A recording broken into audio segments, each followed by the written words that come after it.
Hi friends, welcome back to my channel. మన ఛానల్ని ఎవరైతే ఫస్ట్గా చూస్తున్నారో వారందరూ మన ఛానల్ని సబ్స్క్రైబ్ చేయండి. ఆ పక్కన బెల్ ఐకాన్ ఉంటుంది, నొక్కండి ఫ్రెండ్స్. అలాగే ఈరోజు మనం చేస్తున్న వీడియోస్ డైలీ వ్లాగ్స్ అనమాట. ఈరోజు డిన్నర్కి ప్రిపేర్ చేస్తున్న ఆలూ ఫ్రై అండ్ చపాతీ.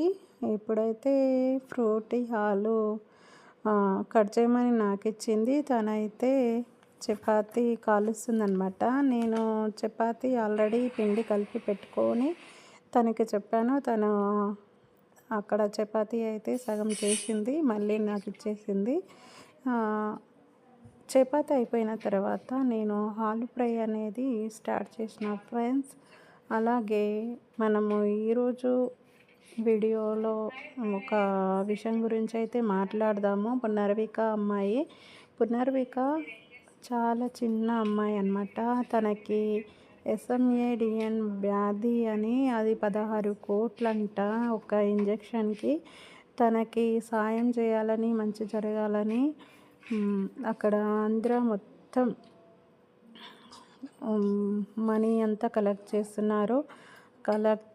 ప్రభుత్వం కూడా కొంచెం దృష్టికి తీసుకొని తనకి సాయం చేస్తే బాగుంటుందేమో.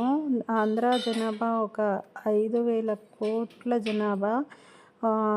5,000 కోట్ల జనాభా ఒక 100 రూపాయలు ఇచ్చిన అమ్మాయి ప్రాణం బ్రతుకుతుంది క్వాలిఫికేషన్ ప్రకారము. ఇలా మన హిందూ రాష్ట్రాలలో ఇద్దరికి కాదు, ముగ్గురికి వచ్చింది మొత్తము. ఒకరికి 9 కోట్లు, ఇంకొకరికి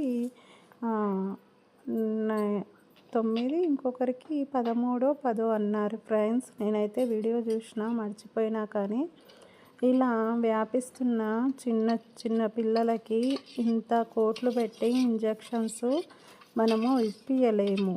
కనుక ప్రభుత్వమే ఈ ఇంజెక్షన్ ధర తగ్గించాలి. అలాగే ప్రజలకు అందుబాటులో ఉండే విధంగా చూసుకోవాలి. ప్రభుత్వ ఆసుపత్రులకి ఇన్ని కోట్లు పెట్టే బదులు మరి గవర్నమెంట్ వాళ్ళు ఏం చేస్తున్నారు అసలు? ఆ వ్యాక్సిన్ ఎందుకు కనుక్కుంటలేరు?